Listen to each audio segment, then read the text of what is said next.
ये सरकार ये कहना चाहती है मान्यवर कि ये हिंदुस्तान की सबसे बुद्धिहीन सरकार है। 7 वर्षों तक ये सत्ता में रहे, इनको एमसीडी के एकीकरण का ज्ञान नहीं आया। 15 साल भारतीय जनता पार्टी एमसीडी में रही, भ्रष्टाचार का गढ़ बना दिया, तब एकीकरण का ज्ञान नहीं आया। जिस दिन चुनाव आयोग ने घोषणा की, चुनाव की तारीखों की घोषणा के लिए, जिस दिन चुनाव आयोग ने चुनाव की घोषणा, I have allowed a point of order. Under what rule? 38.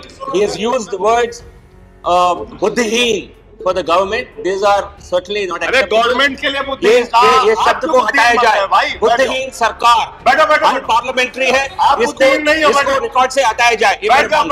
If anything unparliamentary, it will be expunged from the record. Please.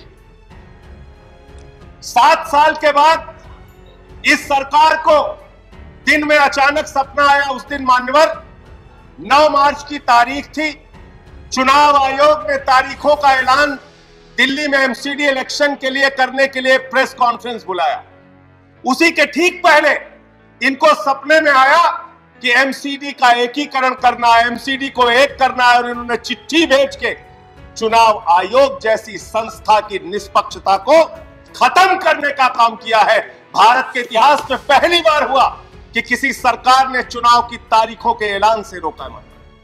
यह बिल एमसीडी के एकीकरण का बिल नहीं है मान्यवर, ये बिल केजरीवाल फोबिया बिल है। अरविंद केजरीवाल से आपको डर लगता है, आपकी हिम्मत नहीं है चुनाव लड़ने की। 56 इंच का सीना लेके प्रधानमंत्री जी चुनाव छोड़ के भाग गए। केजरीवाल को रोकने के लिए कह रहे हमें एमसीडी चलानी है, एमसीडी चलानी है। संजय सिंह, अरे क्या क्या बोला गया सर? नहीं Don't go into सर, क्या क्या बोला गया? Don't make personal comment. क्या क्या बोला? Don't make personal. मैं आ रहा मुद्दे पे आ रहा हूं सर। मानवर, ये केजरीवाल फोबिया बिल है। केजरीवाल से इनको डर लगता है। रात के सपने में इनको केजरीवाल आते, चुनाव हारने की गाथा बता रहे थे। गृह मंत्री जी बहुत ध्यान से सुनिएगा, और मैं ऐसा मानता हूं कि वो लोग राजनीति में कायर होते हैं जिनके अंदर सच सुनने का साहस नहीं होता। आपने बहुत अच्छा किया बताया, उत्तर प्रदेश में हमारी जमानतें जब्त हुई। बहुत अच्छा किया बताया आपने कि गोवा में हमारी जमानत जब्त हुई, उत्तराखंड में हुई। मैं सोच रहा था 51 से निकालूंगा तो आप ज्यादा शर्मिंदा हो जाएंगे, लेकिन मैंने कहा बात से ही शुरू करते हैं। शुरू कर रहे हूं सर। ये 80 में चुनाव में लड़े, तमिलनाडु में 0 सीट आई। 84 में लड़े, 0 सीट आई। 89 में लड़े, 0 सीट आई। 91 में लड़े, 0 सीट आई। 96 में लड़े, 1 सीट आई। 2001 में लड़े, 4 सीट आई। 2006 में लड़े, 0 आई। फिर 2011 में लड़े, 0 आई। 2016 में लड़े, 0 आई। 41 साल 42 साल to do with the bill. आप बिल पे कितना बोला इन लोगों ने? यहां पे जमानत जब्त की कहानी सुना के बंद करूंगा। साहस रखिए, साहस रखिए। केरल में 82 में 0, 87 में 0, 91 में 0, 96 में 0, 2001 में 0, 2006 में 0, 2011 में 0, 2016 में 0। आपका टाइम खत्म हो चुका है। आपका टाइम इतना ही है और आपका टाइम खत्म हो चुका है। फिर भी आप बोले रहे हैं गलत तरीका है। और एक ही बात को दिल्ली का बिल है, दिल्ली के बिल पे रिपीट ना करें, दिल्ली के बिल पे बोलिए। यहाँ ये बताया गया कितने सीटों पे जमानतें जब्त हुई। सर उत्तर प्रदेश सुन लीजिए, सर उत्तर प्रदेश सुन लीजिए। 2012 में 10 साल पहले तो बिल है तो उत्तर प्रदेश पे 219 गृह मंत्री जी, हिंदुस्तान ही नहीं पूरी दुनिया में आपकी पार्टी का जमानत जब्त कराने का वर्ल्ड रिकॉर्ड है, वर्ल्ड रिकॉर्ड। इतिहास पलटिए और जानिए। और मैं आपको बताता हूं, परम प्रतापी प्रधानमंत्री आदरणीय नरेंद्र मोदी जी पंजाब गए सर प्रचार करने। 73 सीटों पे लड़े हैं लोग, 54 सीटों पे वहां इनकी जमानत जब्त हुई। अब एमसीडी बिल पे आता हूं। सर आप खत्म, इन्होंने कहा कंक्लूड कीजिए। सौतेली मां, ये गृह मंत्री का शब्द है सर। गृह मंत्री के शब्दों का जवाब नहीं दूंगा सर। सौतेली मां उन्होंने कहा।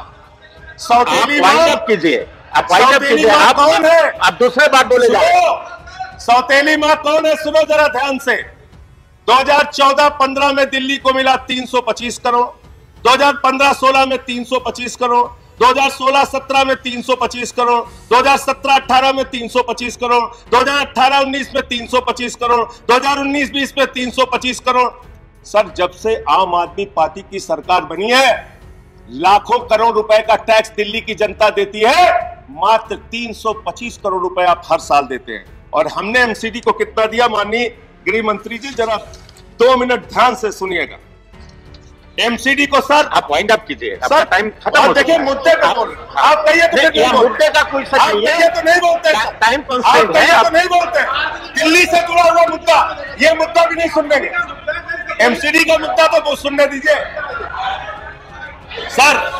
आखिरी 1 मिनट आपको दे रहा हूं, आखिरी 1 मिनट। ऐसे करोगे तो फिर कोई बोल नहीं पाओगे। इतना कमजोर मत समझना, इतना कमजोर मत समझना। एक आदमी नहीं बोल पाओगे, एक आदमी सदन चलने नहीं पाएगा। ये ठीक बात, कायरता वाले काम नहीं, कायरता के काम मत करो। तो सर मैं ये कहना चाहता हूँ, 30% एक्सपांड किया जाए, दिल्ली ने दिया, एक्सपांड किया जाए।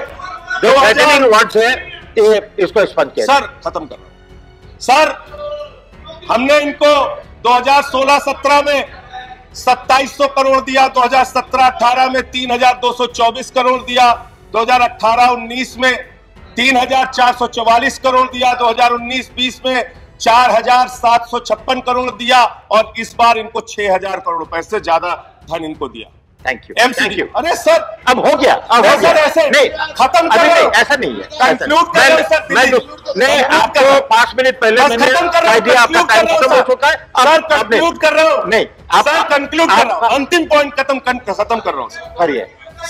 खत्म कर रहा हूं सर। मैं सिर्फ इतना कहना चाहता हूं कि अगर आपको चुनाव नहीं लड़ना है, चुनाव से भागना है, तो इस बिल का नाम मैं फिर आपको सजेस्ट कर रहा हूं, केजरीवाल फोबिया बिल रख दीजिए। और अंत में एक लाइन खत्म करूंगा सर, खत्म कर रहा हूं। श्री राम जी, ये बिल आपके खत्म कर रहा हूं बिल्कुल। ये बिल खत्म हो चुका है। आपके कायरता की कहानी लिखेगा, ये बिल आपके भगोड़ेपन की कहानी लिखेगा, ये बिल आपके संविधान को कुचलने की कहानी लिखेगा, ये बिल आपके द्वारा चुनाव आयोग को समाप्त करने की कहानी लिखेगा। और आप बैठ जाए, आप बोलिए।